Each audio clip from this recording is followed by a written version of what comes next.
Now, if not everyone hates the Lost World Jurassic Park, then I know everybody hates Jurassic Park 3. Except me, that is. Yeah, it's not as good as the others, but still a fun ride. In this one, we have Sam Neill returning as Dr. Grant, and there's this couple that lost their son while he was on vacation near the island of Isla Sorna. And while this movie does have a really weird start, once you get to the island, the action rarely stops. Probably why this movie isn't as long as the other two. I thought they were all about 2 hours, but apparently this one is only 90 minutes. And this is directed by a different director other than Spielberg. But I know the real reason why a lot of people don't like this movie, and that's because the Spinosaurus killed their favorite dinosaur, the Tyrannosaurus Rex. I mean, you can't have the same dinosaur every movie. You need something a little bit new. I mean, that's what monster movies are like. You can't have Godzilla fight the same monster over and over again. So with Jurassic Park 3, instead of having the T-Rex, they had the Spinosaurus and the Pteranodons. Though again, Jurassic Park isn't really accurate to science, and Spinosaurus' size was really kind of speculative. Now we know that Spinosaurus was actually much smaller, and a very different shape. And again, like with other Jurassic Park movies, there are a lot of cheesy lines. But again,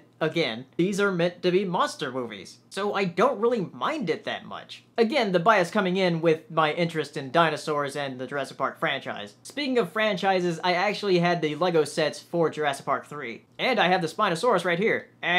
Which is really just a recolor of the T-Rex they had from their dinosaur line. That was kind of cheap of them now that I think back on it. They just couldn't make this with like a longer snout or anything. Here, I'll make them fight like in the movie.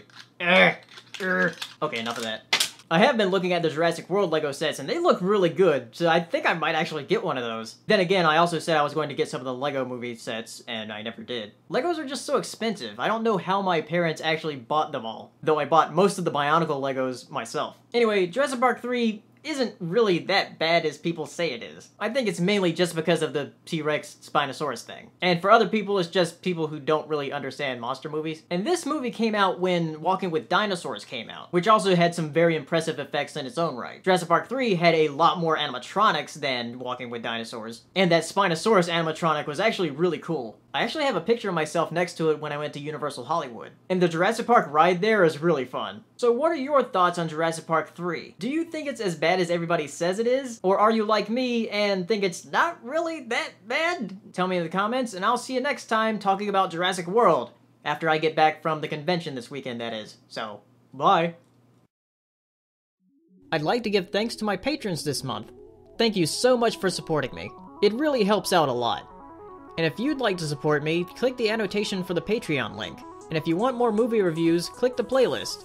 And if you haven't subscribed yet, subscribe. And as always, thank you for watching. Like soldiers in the middle of a campaign, growing hardened to discomfort and better